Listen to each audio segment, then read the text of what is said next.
Physics ഒരുപാട് കുട്ടികളുടെ പേടി സ്വപ്നമായി മാറുന്നത് എന്തുകൊണ്ടാണ്? അപ്പോൾ +1 +2 കാലഘട്ടത്തിൽ നിങ്ങൾക്ക് ഏറ്റവും കൂടുതൽ പണി തന്നിട്ടുള്ള സബ്ജക്റ്റ് ഏതാണെന്ന് ചോദിച്ചാൽ ഉറപ്പായിട്ടും അത് ഫിസിക്സ് തന്നെയായിരിക്കും. അപ്പോൾ ഫിസിക്സിൻ്റെ പ്രത്യേകത എന്താണെന്ന് വെച്ച് കഴിഞ്ഞാൽ കൃത്യമായിട്ടുള്ള സ്റ്റഡി സ്ട്രാറ്റജിയോടുകൂടെ മുന്നോട്ട് പോയിട്ടില്ല എന്നുണ്ടെങ്കിൽ നിങ്ങൾക്ക് ഒരു കോമ്പറ്റേറ്റീവ് എക്സാമിനാണെങ്കിലും ബോർഡ് എക്സാമിനാണെങ്കിലും ഏറ്റവും കൂടുതൽ പണി തരാൻ വേണ്ടി പോകുന്ന ഒരു സബ്ജക്റ്റാണ് ഫിസിക്സ്.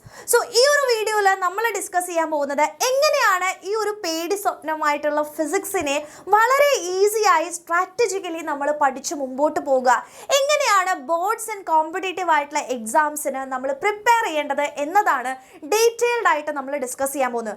സോ നിങ്ങൾക്ക് തോന്നുന്ന ഈ ഒരു ഫിസിക്സ് പഠനകാലത്ത് നിങ്ങൾക്ക് തോന്നുന്ന പ്രോബ്ലംസ് നമ്മൾ എന്തൊക്കെയാണെന്ന് മനസ്സിലാക്കി അതിനോരോന്നിനുമുള്ള സൊല്യൂഷനാണ് ഈ ഒരു വീഡിയോയിൽ നമ്മൾ കണ്ടുപിടിക്കാൻ പോകുന്നത്. സോ ഈ ഒരു വീഡിയോ മാക്സിമം നിങ്ങൾ ഫ്രണ്ട്സിലേക്ക് ഷെയർ ചെയ്ത് കൊടുക്കുക. സോ നമുക്ക് വീഡിയോയിലേക്ക് കടക്കാം. ഫസ്റ്റത്തെ കാര്യം എന്ന് പറയുന്നത് നമ്മൾ മനസ്സിലാക്കേണ്ടത് എന്തൊക്കെ പ്രോബ്ലംസ് ആണ് നമ്മൾ ഫിസിക്സ് പഠിക്കുന്ന സമയത്ത് നിങ്ങൾക്ക് വരാൻ വേണ്ടി പോകുന്നത്. അപ്പോൾ ഞാൻ കുറച്ച് എണ്ണം ഇവിടെ എഴുതിയിട്ടുണ്ട്. ഇതിൽ പല പ്രശ്നങ്ങളും നിങ്ങൾക്കും തോന്നിയിട്ടുണ്ടാവും. ഒന്നാമത്തെ കാര്യം എന്ന് പറയുന്നത് ഫീലിംഗ് വെരി ടഫ് അല്ലെ, ഫിസിക്സ് എന്ന് കേൾക്കുമ്പോൾ തന്നെ ഭയങ്കര ടഫായിട്ടുള്ള ഒരു സബ്ജക്റ്റ് ആണ് എന്ന് നിങ്ങൾക്ക് തോന്നുന്നുണ്ടാവും, അല്ലെങ്കിൽ പഠിക്കുന്ന സമയത്തും വളരെ ടഫായിട്ടുള്ള ഒരു സബ്ജക്റ്റ് ആണെന്ന് നിങ്ങൾക്ക് തോന്നുന്നുണ്ടാവും. രണ്ടാമത്തെ കാര്യം എന്ന് പറയുന്നത് ടു മെനി ഫോർമുലാസ് അല്ലെ, ഫിസിക്സ് എന്ന് പറയുമ്പോൾ തന്നെ ഒരുപാട് ഫോർമുലാസ് നമ്മൾ കാണാതെ പഠിക്കേണ്ടതുണ്ട്, ഫോർമുലാസ് നമ്മൾ മനസ്സിലാക്കേണ്ടതുണ്ട് അല്ലെ. +1 +2 നിങ്ങൾ എടുക്കുകയാണെങ്കിൽ ഏറ്റവും കൂടുതൽ ഫോർമുലാസ് നിങ്ങൾ പഠിക്കുന്നത് ഫിസിക്സിൽ തന്നെയാണ്. ഇനി രണ്ടാമത്തെ അല്ലെങ്കിൽ മൂന്നാമത്തേതായിട്ട് നമുക്ക് ഏറ്റവും കൂടുതൽ കുട്ടികൾക്ക് വരുന്ന ഒരു പ്രോബ്ലമാണ് ന്യൂമറിക്കൽസ് സോൾവ് ചെയ്യാൻ പറ്റില്ല എന്ന് പറയുന്നത്. അപ്പോൾ ഫിസിക്സ് നോക്കുകയാണെങ്കിൽ ഇപ്പോൾ കോമ്പറ്റേറ്റീവ് എക്സാംസ് നോക്കുകയാണെങ്കിൽ ഏറ്റവും കൂടുതലായിട്ട് ന്യൂമറിക്കൽസ് ചോദിക്കുന്നത് ഫിസിക്സ് എന്നാണ്. അപ്പോൾ അതുകൊണ്ട് തന്നെ അത് സോൾവ് ചെയ്യാൻ പറ്റാത്ത ഒരു അവസ്ഥയാണ് ഒരുപാട് കുട്ടികൾക്ക് ഈ ഫിസിക്സിനോടുള്ള ഒരു വിരക്തി തോന്നാനുള്ള മെയിൻ ആയിട്ടുള്ള കാരണം എന്ന് പറയുന്നത്. ആൻഡ് അടുത്ത കാര്യമാണ് ബാക്ക്ലോഗ്സ് അല്ലെ, പഠിച്ചു മുമ്പോട്ട് പോകാൻ പറ്റാത്തത് കൊണ്ട് തന്നെ ഒരുപാട് ബാക്ക്ലോഗ്സ് വരുന്ന അല്ലെ, പഠിക്കാൻ പറ്റാതെ കുറേ ബേർഡനായി അത് അവിടെ ബാക്ക്ലോഗ് ആയിട്ട് കിടക്കുന്നതാണ് അടുത്ത പ്രശ്നം എന്ന് പറയുന്നത്. ആൻഡ് അടുത്ത കാര്യം ടൈം മാനേജ് ചെയ്യാൻ പറ്റില്ല അല്ലെ. അപ്പോൾ ഫിസിക്സ് പഠിക്കുന്ന സമയത്ത് നമുക്ക് ഒരുപാട് ന്യൂമറിക്കൽസ് ചെയ്യേണ്ടി വരും. ഒരിക്കലും നമ്മൾ പഠിച്ച സാധനങ്ങളല്ല വരിക അല്ലെ, ആ ഒരു കോൺസെപ്റ്റ് ഉപയോഗിച്ചുകൊണ്ടുള്ള ചോദ്യങ്ങളാണ് വരിക. അപ്പോൾ ഒരുപാട് നമുക്ക് പഠിക്കാനും പ്രോബ്ലംസ് പ്രാക്ടീസ് ചെയ്യേണ്ട അവസ്ഥ വരും. സോ ടൈം മാനേജ് ചെയ്യുന്നതാണ് അടുത്ത ഒരു പ്രശ്നമായിട്ട് വരുന്നത്.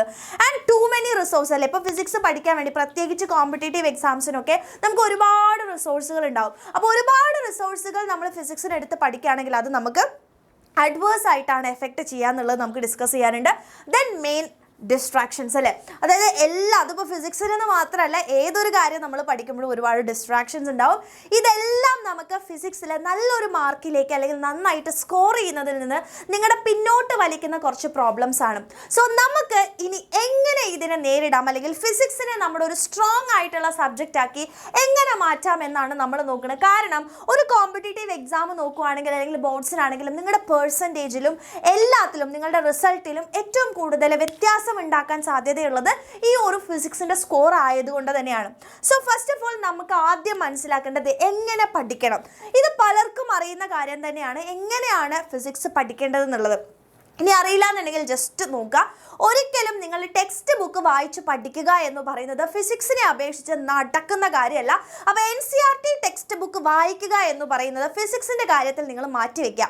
സോ ഫസ്റ്റ് ഓഫ് ഓൾ നിങ്ങൾക്ക് കോൺസെപ്റ്റ് ക്ലാരിറ്റിയോടുകൂടെ പഠിക്കണം. അതിന് നല്ല ഒരു ടീച്ചറിൻ്റെ ക്ലാസ് നിങ്ങൾ കാണുക എന്നുള്ളത് തന്നെയാണ് നോക്കേണ്ടത്.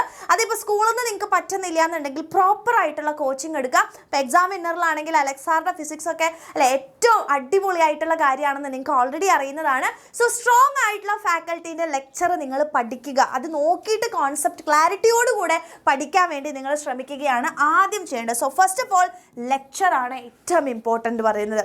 ആൻഡ് രണ്ടാമത്തെ കാര്യം എന്ന് പറയുന്നത് നോട്ട്സ് ആണ്. അത് ഓരോരുത്തരെയും ഡിപ്പെൻഡ് ചെയ്തിരിക്കും എന്നാണ് പറയാനുള്ളത്. ഇപ്പോൾ നമ്മുടെ ബാച്ചിലൊക്കെ ജോയിൻ ചെയ്യുകയാണെന്നുണ്ടെങ്കിൽ നിങ്ങൾക്ക് ഓൾറെഡി PDF നോട്ടുകളാണ് കിട്ടുക. അപ്പോൾ ആ PDF നോട്ട് വായിച്ച് പഠിക്കുകയാണെന്നുണ്ടെങ്കിലും അതിൻ്റെ പ്രോബ്ലംസ് ഇപ്പോൾ ഡെറിവേഷൻസ് ഒക്കെ നിങ്ങൾ പിന്നീട് ചെയ്ത് നോക്കിയാൽ മാത്രം മതി. നോട്ട്സ് എഴുതണം എന്നുള്ള കാര്യത്തിൽ ഒരിക്കലും ഞാൻ കമ്പൽസറി ആയിട്ട് ഞാൻ പറയുന്നില്ല. പക്ഷേ നിങ്ങൾക്ക് നോട്ട്സ് എഴുതി പഠിക്കുന്നതാണ് ഏറ്റവും ഈസി എന്നുണ്ടെങ്കിൽ നിങ്ങൾക്ക് അത് തന്നെ നോട്ട്സ് എഴുതുക, ലെക്ചർ നോട്ട്സ് എഴുതിയിട്ട് നിങ്ങൾ പഠിക്കാൻ വേണ്ടി ശ്രമിക്കുക. ആൻഡ് മൂന്നാമത്തെ കാര്യം എന്ന് പറയുന്നത് നിങ്ങൾ റിവിഷൻ. ഓക്കെ, ഫിസിക്സിനെ സംബന്ധിച്ചിടത്തോളം റിവിഷൻ എന്ന് പറയുന്നത് ഏറ്റവും ഇമ്പോർട്ടൻ്റ് ആയിട്ടുള്ള ഒരു കാര്യമാണ്. ഒരു ചാപ്റ്റർ നിങ്ങൾ പഠിച്ച് പിന്നെ ആ ഭാഗത്തേക്ക് തിരിഞ്ഞു നോക്കിയിട്ടില്ലെങ്കിൽ പ്രത്യേകിച്ച് ഫിസിക്സിനെ അപേക്ഷിച്ച് നിങ്ങളത് കംപ്ലീറ്റ്ലി മറന്നുപോകും. So revision is a must for physics എന്നുള്ള കാര്യം ഓർക്കുക കേട്ടോ. ഇനി അടുത്ത കാര്യം എന്ന് പറയുന്നത് ക്വസ്റ്റ്യൻസ് പ്രാക്ടീസ് ചെയ്യാണ് അല്ലേ. അപ്പോൾ ഫിസിക്സിൽ നിങ്ങൾ വളരെ കോൺസെപ്റ്റ് ക്ലാരിറ്റിയോടുകൂടെയൊക്കെ നിങ്ങൾ പഠിച്ചു, അടിപൊളിയായിട്ട് പഠിച്ച് മുമ്പോട്ടേക്കൊക്കെ പോയി. പക്ഷേ ക്വസ്റ്റ്യൻ വരുന്ന സമയത്ത് നിങ്ങൾക്ക് ചെയ്യാൻ പറ്റാത്ത അവസ്ഥയിലേക്ക് വരാനുള്ള മെയിൻ കാരണം എന്ന് പറയുന്നത് നിങ്ങൾ ക്വസ്റ്റ്യൻസ് പ്രാക്ടീസ് ചെയ്യാത്തതുകൊണ്ടാണ്. So maximum of questions practice ചെയ്യുക എന്ന് പറയുന്നത് ഇമ്പോർട്ടൻ്റ് ആണ്. ആൻഡ് ഏറ്റവും അവസാനം നമുക്ക് എക്സാമിനൊക്കെ പഠിക്കണം എന്നുണ്ടെങ്കിൽ എപ്പോഴും നമുക്ക് ആവശ്യം ഷോർട്ട് നോട്ട്സ് ആണ്.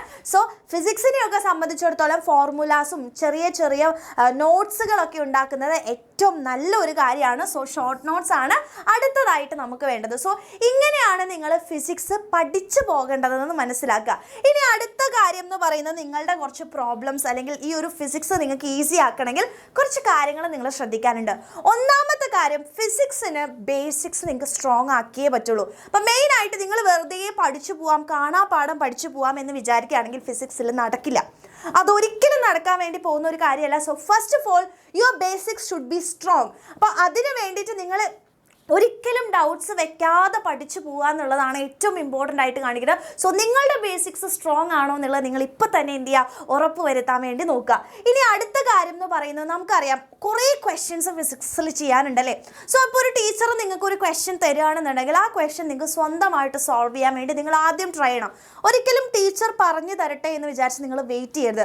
ഓൾറെഡി നിങ്ങൾ പഠിച്ചിട്ടുള്ള ഒരു കോൺസെപ്റ്റ് റിലേറ്റ് ചെയ്ത ക്വസ്റ്റ്യൻ ആണെന്നുണ്ടെങ്കിൽ നിങ്ങൾ സ്വന്തമായിട്ട് അത് ക്രാക്ക് ചെയ്യാൻ പറ്റുന്നുണ്ടോ എന്ന് നോക്കുക. കിട്ടിയിട്ടില്ലെങ്കിൽ ടീച്ചർ എന്താണ് പറയുന്നത് നോക്കുക. But you have to try ചെയ്ത് നോക്കന്നെ വേണം. ആ ട്രൈ ചെയ്തിട്ട് നിങ്ങൾക്ക് ചിലപ്പോൾ കിട്ടും. നിങ്ങൾ സർപ്രൈസിംഗ്ലി നിങ്ങൾക്ക് ചിലപ്പോൾ ആ ക്വസ്റ്റ്യൻ ആൻസർ ചെയ്യാൻ വേണ്ടി പറ്റും. എൻ്റെ ജീവിതത്തിൽ നടന്നിട്ടുള്ള കാര്യം. ഞാനൊരു ക്വസ്റ്റ്യൻ കാണുമ്പോൾ അയ്യോ ഇതെനിക്ക് പറ്റില്ല എന്ന് വിചാരിച്ച് മാറ്റി വയ്ക്കും. പക്ഷെ അത് വായിച്ച് നോക്കുന്ന സമയത്ത് ചിലപ്പോൾ അത് സിമ്പിളായിട്ടുള്ളൊരു പ്രോബ്ലം ആയിട്ട് വരാണ്ട്. അപ്പോൾ പ്രീ ജഡ്ജ് ചെയ്യാതിരിക്കുക, അത് ചെയ്ത് നോക്കുക. ഉറപ്പായിട്ട് നിങ്ങൾക്ക് കിട്ടാനുള്ള ചാൻസ് ഉണ്ട്. എല്ലാ ക്വസ്റ്റ്യനും കിട്ടുമെന്ന് ഞാൻ പറയുന്നില്ല, but you have to try by yourself. Okay, അതാണ് അടുത്തതായിട്ട് നിങ്ങൾ ചെയ്യേണ്ടത്.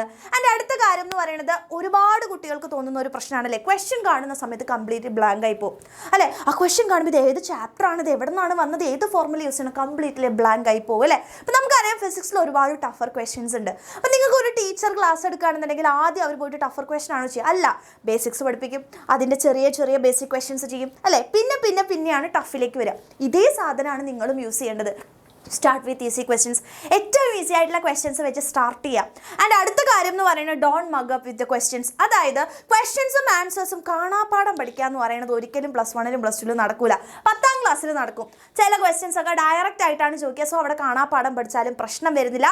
പക്ഷേ ക്വസ്റ്റ്യൻസും ആൻസേഴ്സും ഈ +1 +2 റിമെമ്പർ ചെയ്ത് പോകാമെന്ന് പറയുന്നത് നെവർ ഡു. ഓക്കെ, അത് ചെയ്യരുത് എന്നാണ് എനിക്ക് പറയാനുള്ളത്. മെയിൻ ആയിട്ടുള്ള കാര്യം, അതേ ക്വസ്റ്റ്യൻസ് അല്ല ചോദിക്കുന്നുണ്ടാവുക, കോൺസെപ്റ്റ് ഓറിയൻറ്റഡ് ആയിട്ട് നമ്പേഴ്സ് മാറ്റിയൊക്കെയാണ് ചോദിക്കുന്നുണ്ടാവുക. സോ ഉറപ്പായിട്ടും എന്ത് ചെയ്യണം, ആ കോൺസെപ്റ്റ് ക്ലാരിറ്റിയോട് കൂടിയാണ് നിങ്ങൾ പഠിക്കേണ്ടത്. കാണാപ്പാഠം പഠിച്ചു പോരുത് കേട്ടോ. ഓക്കെ, അടുത്ത കാര്യം എന്ന് പറയുന്നത് റിസോഴ്സസ്. ആദ്യം മെയിൻ കാര്യം എന്ന് പറയുന്നത് നമ്മളുടെ റിസോഴ്സ് എന്ന് പറയുന്നത് NCERT ആണ്. പക്ഷേ ഫിസിക്സിൽ നിങ്ങൾ NCERT വായിക്കണം എന്ന് ഞാൻ പറയില്ല. കോൺസെപ്റ്റ് ക്ലാരിറ്റി ലെക്ചർ കേട്ട് പഠിക്കുക, നോട്ട്സ് നന്നായിട്ട് പഠിക്കുക. NCERT നിങ്ങൾ അതിൻ്റെ എക്സാമ്പിൾസ്, എക്സസൈസ് കാര്യങ്ങളൊക്കെ അതായത് നോക്കാൻ വേണ്ടി ഉപയോഗിക്കുക. ഇനി കോമ്പറ്റേറ്റീവ് ആയിട്ടുള്ള എക്സാംസ് നോക്കുകയാണെങ്കിൽ നിങ്ങൾക്ക് ഒരുപാട് റിസോഴ്സുകൾ മിസ് പറഞ്ഞു തന്നിട്ടുണ്ട്. ഓൾറെഡി ചാനലിൽ പോയി നോക്കിയാൽ മതി, കാണാൻ പറ്റും. ആ റിസോഴ്സുകളിൽ നിങ്ങൾ ഒരു റിസോഴ്സ് സെലക്ട് ചെയ്തിട്ട് ബെസ്റ്റ് ഏതാണ് നോക്കുക, ആ ഒരു റിസോഴ്സിനെ നിങ്ങൾ ഫോളോ ചെയ്യാൻ വേണ്ടി നോക്കുക. ടു മെനി റിസോഴ്സസ് നമുക്ക് ആവശ്യമില്ല. അത് നിങ്ങളെ അഡ്വേഴ്സ് ആയിട്ട് എഫക്റ്റ് ചെയ്യാണ് ചെയ്യാമെന്ന് മനസ്സിലാക്കുക കേട്ടോ. ഓക്കെ, ഇനി അടുത്ത കാര്യം എന്ന് പറയുന്നത് ടിക്ക് സർക്കിൾ സ്റ്റാർ സ്ട്രാറ്റജി. അതായത് നിങ്ങൾ ഒരുപാട് ചോദ്യങ്ങൾ ചെയ്യും അല്ലേ. ചിലപ്പോൾ പല ക്വസ്റ്റ്യൻസ് നിങ്ങൾക്ക് നന്നായിട്ട് അറിയുന്നതായിരിക്കും. സോ അത് റിപ്പീറ്റ് ചെയ്ത് നിങ്ങൾ ചെയ്യേണ്ട ആവശ്യമില്ല. അപ്പോൾ നിങ്ങൾ ചെയ്യുന്ന സമയത്ത് തന്നെ നിങ്ങൾക്ക് നന്നായിട്ട് ഈസി ആയിട്ട് നിങ്ങൾക്ക് ആൻസർ ചെയ്യാൻ പറ്റുന്നതിന് ജസ്റ്റ് ഒരു ടിക്ക് ഇട്ട് കൊടുക്കുക. അതാണ് ആദ്യം ചെയ്യേണ്ടത് കേട്ടോ. അപ്പോൾ ഒരു ടിക്ക് ഇട്ട് കൊടുക്കുക. അപ്പോൾ നിങ്ങൾക്ക് പിന്നീട് മനസ്സിലാവും ഓക്കെ ഇത് എനിക്ക് നന്നായിട്ട് അറിയുന്നതാണ് എന്നുള്ളതാണ് നിങ്ങൾക്ക് അതിൽ നിന്ന് അർത്ഥം. അത് കഴിഞ്ഞ് നിങ്ങൾക്ക് ചില ക്വസ്റ്റ്യൻസ് നിങ്ങൾക്ക് കിട്ടുന്നില്ല, ഭയങ്കര ടഫായിട്ട് തോന്നുകയാണ്. സോ അതിനെന്ത് ചെയ്യുക, സർക്കിൾ ചെയ്ത് വെക്കാം. ആൻഡ് ചില ക്വസ്റ്റ്യൻസ് നിങ്ങൾക്ക് അറിയാം ഈസി ആയിരിക്കും, ചിലപ്പോൾ ടഫ് ആയിരിക്കാം, ബട്ട് ഇമ്പോർട്ടൻ്റ് ആയിരിക്കാം അല്ലേ. അപ്പോൾ വളരെ ഇമ്പോർട്ടൻ്റ് ആയിട്ടുള്ള കാര്യങ്ങളാണെന്നുണ്ടെങ്കിൽ നിങ്ങൾ എന്ത് ചെയ്യണം, ഇതേപോലെ സ്റ്റാർ ഇട്ട് വെക്കുക. സോ ദാറ്റ് നിങ്ങൾക്ക് ലാസ്റ്റ് ടൈമിൽ നിങ്ങൾക്ക് വേഗം റിവിഷൻ ചെയ്യാൻ വേണ്ടിയിട്ട് അത് ഏറ്റവും വീണ്ടും നമുക്ക് മനസ്സിലാക്കാൻ പറ്റും. സ്റ്റാർ എന്നുള്ളത് നമ്മൾ നോക്കണം, ഇമ്പോർട്ടൻ്റ് ആണ്. സർക്കിളുകൾ ടഫാണ്. അപ്പോൾ നിങ്ങൾക്ക് പിന്നീട് അതിന് ടൈം കൊടുത്ത് പഠിക്കാനൊക്കെ എപ്പോഴും ക്വസ്റ്റ്യൻസ് അല്ലേ, നമുക്ക് കുറേ നോക്കി ടൈം മാനേജ് ചെയ്യുന്നത് ഇതിലൊക്കെ തന്നെയാണ്. അപ്പോൾ അതൊന്ന് നിങ്ങൾ ട്രൈ ചെയ്ത് നോക്കാൻ വേണ്ടി ശ്രമിക്കാം. ഓക്കെ. ആൻഡ് നെക്സ്റ്റ് കാര്യം എന്ന് പറയുന്നത് നിങ്ങൾ എല്ലാവരും ശ്രദ്ധിക്കേണ്ട പോലെയാണ്, ബി ഷെയിംലെസ് അല്ലേ. ഒരു നാണോ ആവശ്യമില്ല അല്ലേ. നാണക്കേടാണ്, അയ്യോ എനിക്ക് ഡൗട്ട് ചോദിക്കാൻ നാണക്കേടാണ്, അവരെന്ത് വിചാരിക്കും, ഇവരെന്ത് വിചാരിക്കും, ഞാൻ പൊട്ടിയാണെന്ന് വിചാരിക്കും, പൊട്ടനാണെന്ന് വിചാരിക്കും. നോ സീൻ അല്ലേ.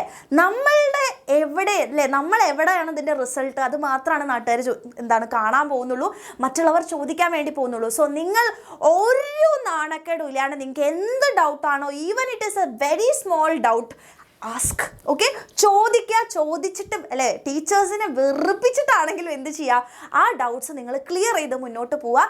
ഓൾവേസ് ആസ്ക് ഡൗട്ട്സ് ആൻഡ് ക്ലാരിറ്റിയോടുകൂടെ മുന്നോട്ട് പോവുക. ഈ ഒരു രീതിയിൽ നിങ്ങൾ ഫിസിക്സ് പഠിച്ചു പോവുകയാണെന്നുണ്ടെങ്കിൽ ഐ ക്യാൻ അല്ലേ അഷ്യൂർ യു മക്കളെ, നിങ്ങൾക്ക് ഏറ്റവും നല്ല ഒരു മാർക്കിലേക്ക് എത്താൻ വേണ്ടി പറ്റുമെന്നുള്ളത് മിസ്സ് എഴുതി തരാം. അപ്പോൾ ഇതൊന്ന് നിങ്ങൾ ട്രൈ ചെയ്ത് നോക്കുക.